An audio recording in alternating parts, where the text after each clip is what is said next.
So I finally played Wolfenstein, the new Saga, and completing this series right after Metro is oddly fitting, as I started Old Blood with the intent to only get the fleeting seconds of footage you might have seen in that video. Then I found myself reaching the end credits a day later and subsequently finished all the entries by Machine Games in the coming weeks. Having quit New Order years ago, back to back, I've now pulled a 180 on my video game opinions. At this rate, my next video will be about the unknown majesty of Serious Sam's art style. Joking aside, the 3 games released so far, while identical at a glance, are surprisingly distinct in practice, and it's my challenge to explain why, as I do believe it's a rebooted series worth experiencing, starting not with the New Order, but chronological order.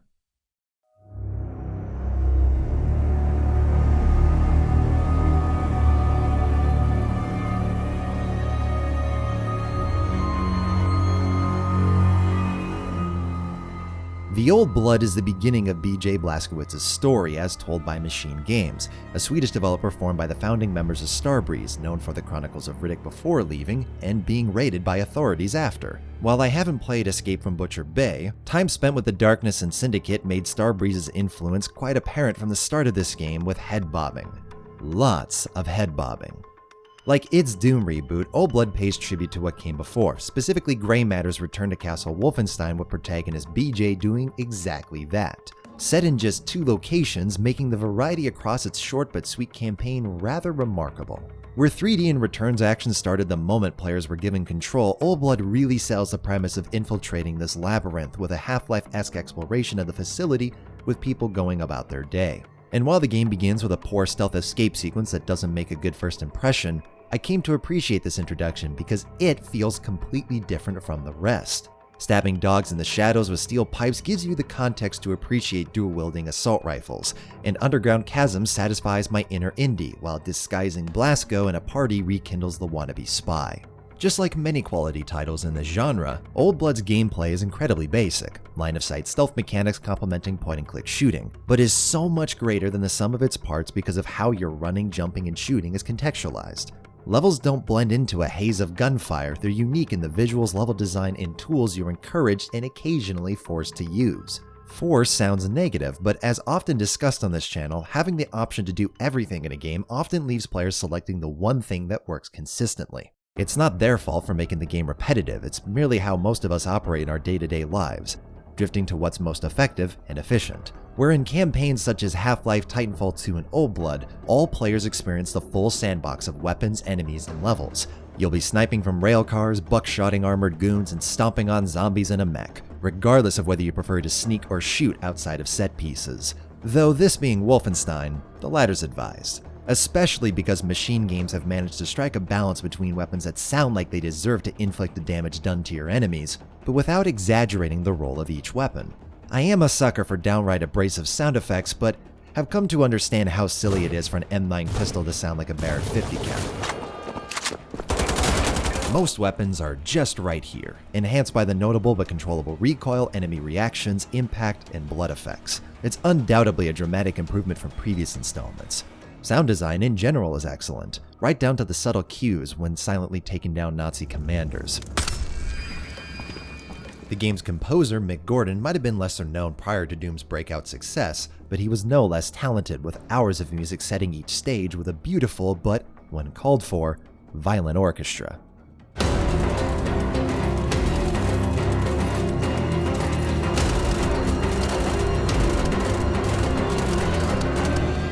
And when the score's subtly tuned out, it's often to listen to Brian Bloom's film noir narration. By the frequency of their work, voice actors are often relegated to being voice boxes, existing only to deliver a gruff voice for Soldier Number 8 who will be mowed down by Enemy Number 5. So when actors get their hands on a layered character to make their own, they stand as examples of what these actors can really do. I'm sure Brian never expected one of his to be B.J. Blazkowicz, but he's since gone on record to say it's his favorite role. Old Blood takes a fundamentally different approach to handling its hero compared to most military shooters. The game's high stakes involve infiltrating Castle Wolfenstein to attain documents that could be the Allies' last chance to recover from certain defeat.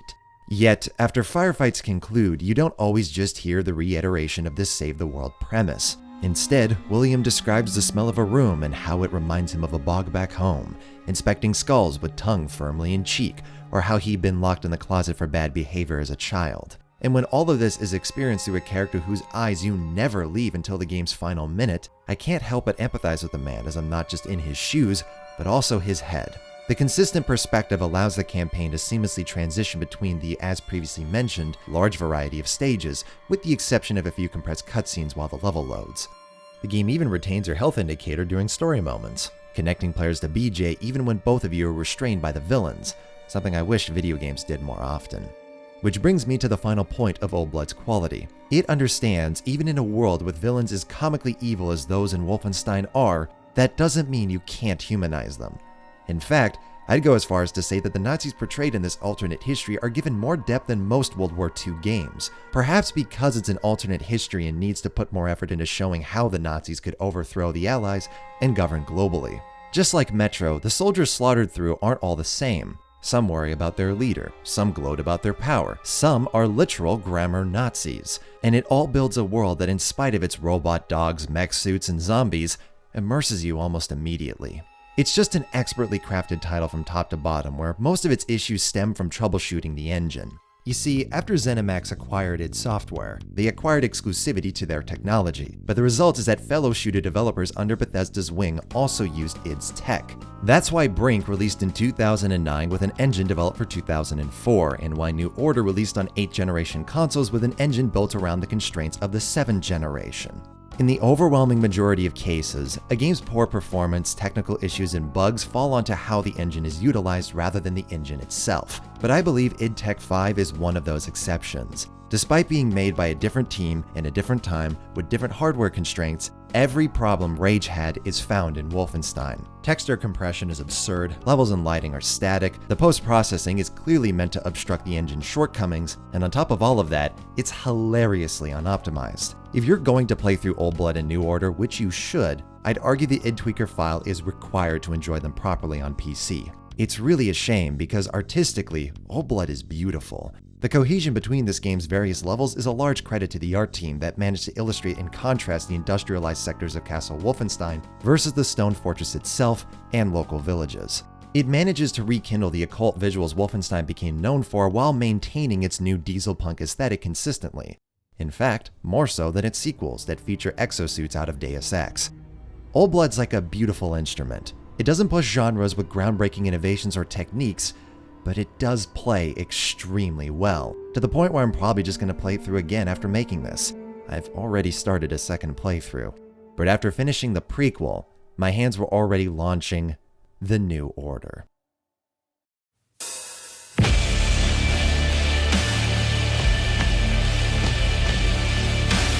Released in 2014, Wolfenstein: The New Order was highly praised by critics for its satisfying combat, old-school design principles, and surprisingly in-depth characters. And that's mostly true. Discussing the Old Blood first covers most of New Order's core gameplay as they're functionally identical. That's to say, it's just as brutal, bloody, and beautifully gratifying here, though taking place in a truly unique setting. A world that doesn't harken back to Wolfenstein's past, but fully embraces a new direction of Hitler conquering the world, leaving BJ not to topple the Nazi Empire through seizing documents, but empowering the resistance to make a dent. It's a fascinating reversal where the Expand-Alone establishes higher stakes than the full-budgeted roller coaster jumping from concentration camps to moon bases. And that's not a critique. It's here where Old Blood and New Order stand out from each other. The variety of the former is seen on a global scale and handled by different means. Whereas Old Blood kept players moving from level to level with BJ's perspective maintaining a sense of cohesion, New Order establishes a safe house used to separate its explosive levels and more intimate storytelling. As a result, both are heightened with gameplay set pieces being of a grander scale and character development being more poignant and personal. Having hinted at the contrast of this game's locations, that extends to the missions, which can have you blowing up London's Nazi research center to finding someone's lost toys.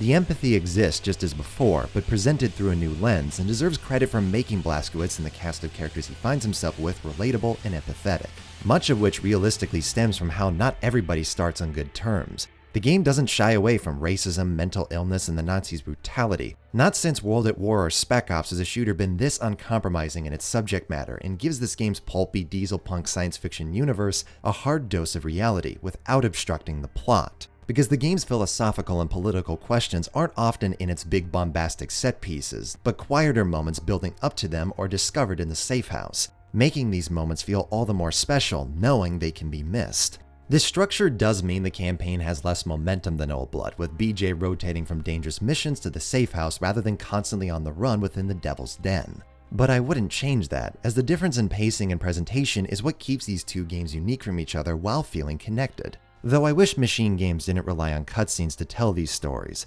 not only because switching from gameplay to letterbox pre-rendered cinematics and back is jarring, but also dampens the player's connection to William as he only speaks aloud when viewed through a camera. The cinematics are shockingly competent in their composition, editing, and transitions, supported by a stellar voice cast and script, so it's not right to say that cinematics hurt the game. I just believe after experiencing first-person interactions in Old Blood, and this game's cinematic transitions occurring in-engine, that they're unnecessary, at least in the safe house. It's been said by Machine Games that Blazkowicz speaking in Old Blood stemmed from budget constraints, which makes me wonder if they would have done the same in New Order had Bethesda given them a smaller check. Then again, with this being the studio's debut title, one would be right to credit Bethesda for giving the new studio a big check, as New Order isn't merely a distinct FPS romp for the no man's land of 2014, but can be recommended regardless of the year you play it in. The reason I advise starting with Old Blood is because it's in many ways New Order without the fat.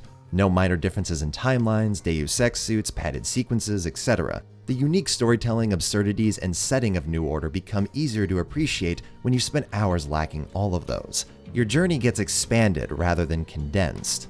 While I personally prefer Old Blood to New Order, I know many feel the opposite, and I don't think that's a problem. In many ways, it speaks to the strengths of both, and how many different things can be accomplished within the same core gameplay. Just like Old Blood, after finishing New Order, I immediately began the new Colossus.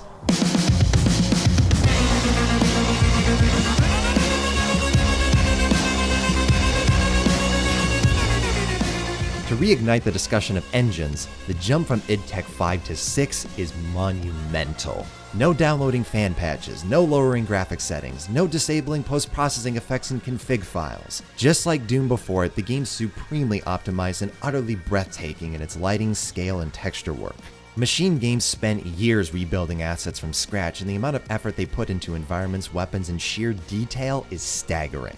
And it's not purely for presenting pretty pictures. Levels are larger with more enemies and even more ways to brutally execute them. The hatchet might just be the most satisfying melee and throwing weapon I've used in an FPS, comically capable of ripping limbs even at a distance. The game's more brutal in general, with fountains of blood bursting from Nazis you slaughter by the truckload, and by more absurd means now that you're able to dual-wield almost any combination of weapons in your arsenal, each of which feature new upgrades like scopes, nail rounds, and a triple-barreled shotgun.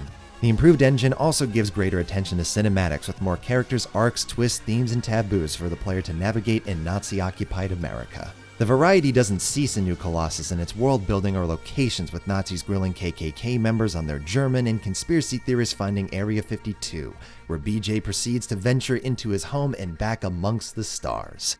And the soundtrack supporting all of this is top tier, featuring a dream duo of composers Mick Gordon from the prior games, now with Doom to his credit, and Martin Stig Anderson from Limbo and Inside. The latter brings his signature bone-chilling ambience, allowing Mick to crank up synths and guitars to fuel your rampages.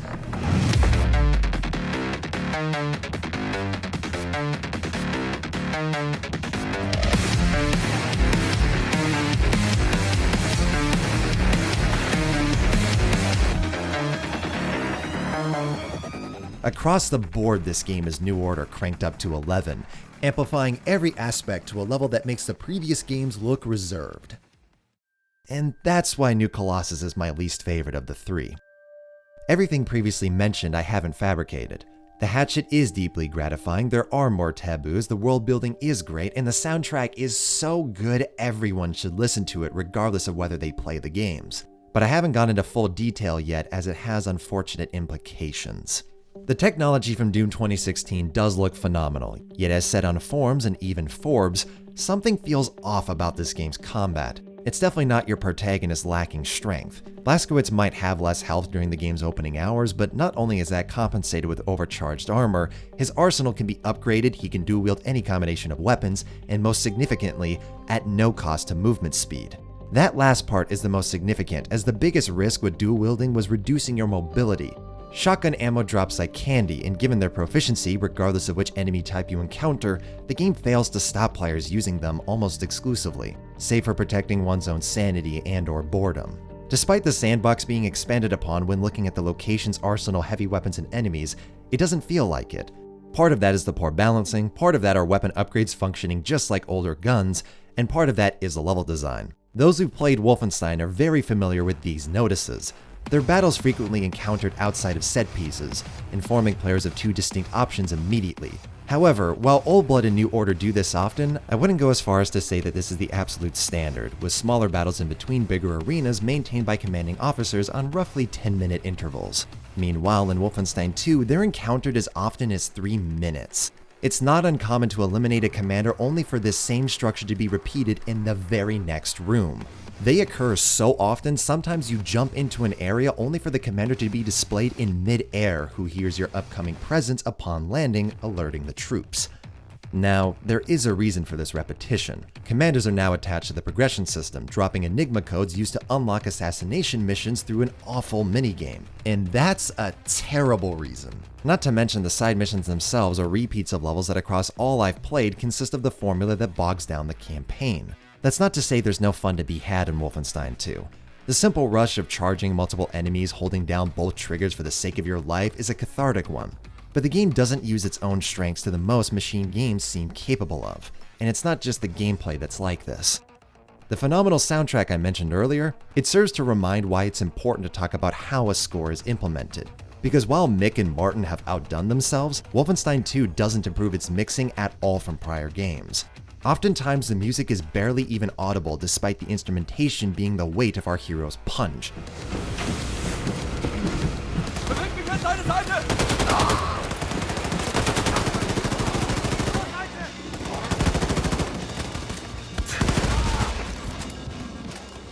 And tracks can switch entirely between deaths, giving levels little in the way of identity. Wolfenstein 2 doesn't have its version of the Argent Tower that's synced with BFG Division, despite having the setting, gameplay, and score to make it happen. The actors are just as robbed as the composers, putting in top-notch performances across the board for a game that is not the direct sequel you'd expect from the menu music, recap, or taking place minutes after New Order. Early on it does, and throughout you'll catch many glimpses of what made the prior games distinct. The empathetic characters, world building, and heavy subject matter is all here and effective. It's powerful to read letters by an enemy telling family how great life is in America, and a lot of effort has gone into developing its protagonist. But unlike the prior games that built tension and conveyed its story with supreme efficiency, both of these vital qualities have been lost in the new Colossus. New Order would use unexpected opportunities to show, for instance, Wyatt's mental state, but New Colossus inserts side material like that into its major cinematics, creating not only a wildly inconsistent tone, but also cutscenes that notoriously drag. Having gone into this game with that expectation, I was actually relieved to see they still don't hold a candle to Max Payne 3, but its issues didn't take long to surface. Within this game's opening minutes, there's a perfect demonstration. Two of the characters in your group are knocked out by the antagonist, but rather than remain in this particular drama, the game puts it on hold to introduce a new character and their one-note tension with said antagonist. It's a cinematic no man's land where not enough time is given to develop this new dynamic, but is long enough to disrupt the drama taking place. And this only becomes more apparent when you're reunited with the crew. Emotional and effective scenes will be interrupted for sequences that could have easily occurred in gameplay, only to go right back again. It's the equivalent of placing Wyatt's mental breakdown in the middle of a mission briefing, or having him take acid during an operation. Oh, never mind. As said, there is enjoyment to be found in New Colossus. And during a particular high, the game was a roller coaster of emotions that had my jaw on the floor in a way I haven't experienced in years, which is a credit to its set pieces, world, gameplay, and presentation. However, that high is akin to Wyatt's in the game, intoxicating in the moment, but once it's worn off, left me feeling surprisingly little in the end. And the difference between where this series starts and where it ends can be summarized in, of all things, the credits. Wolfenstein Old Blood ends with a song called The Partisan, featuring rock singer Tex Perkins and composed by Mick Gordon. It's even harder than you'd expect, yet there's an undeniable sadness to the track, partly because it uses the Old Blood's concluding strings, but primarily because The Partisan itself is a French Revolution song written in 1943. Then we'll come from the shadows.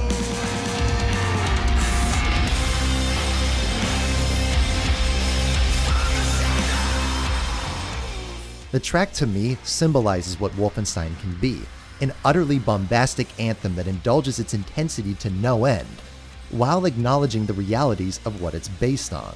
The driving force of its instrumentation during the chorus might not be in keeping with the Second World War, but its acoustic strings and lyrics absolutely are. Much like how Old Blood's mech suits, robot dogs, and zombies are out of this world, but the fate of its characters and the hell they put themselves through that ends in tragedy isn't. And those who've played Wolfenstein 2 knows what's coming next. We're not gonna take it. No, we ain't gonna take it. We're not gonna take it when you are. And here's the thing, it symbolizes the game almost as effectively as The Partisan did for Old Blood. It's emphatically over the top, abrasive, and there's moments of it I do love. But the dose of reality it acknowledges is drowned out in a sea of noise that makes the end product fun, but not as special compared to what came before.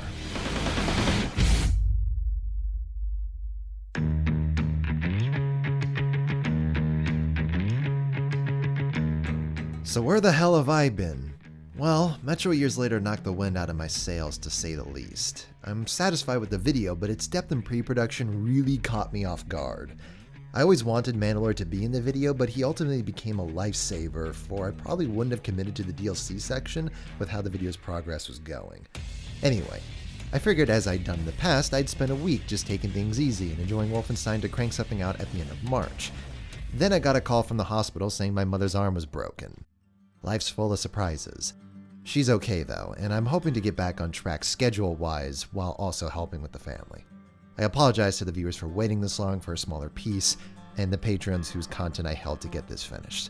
I don't ever want it to seem like I take you guys for granted. Best Simpsons episode. I didn't watch the show in the 90s, so probably the one I didn't see. Do you think the Halo universe could handle a story like Spec Ops or The Last of Us? I do, but I don't think that's the setting I'd immediately go to if I was wanting to tell that specific story. Honestly, I think Medal of Honor needs a good reboot, but this time taking place in Fallujah with properly authentic gameplay, not just gruff voices and beards. Is there a game that you are unable to play that you wish you could have? I wish I got to play Timesplitters Online. When are you going to do Apex Legends 10 years later? When do you think? Would you watch the show How to Catch a Predator, but Chris Hansen is partnered with an actual predator from the movie Predator? Yes, just so I could see his head get blown off. Most overrated game? Most underrated game. GTA 5 and Saints Row 4, off the top of my head. Thoughts on the Epic Games Store? It's just one more launcher to add to my pile.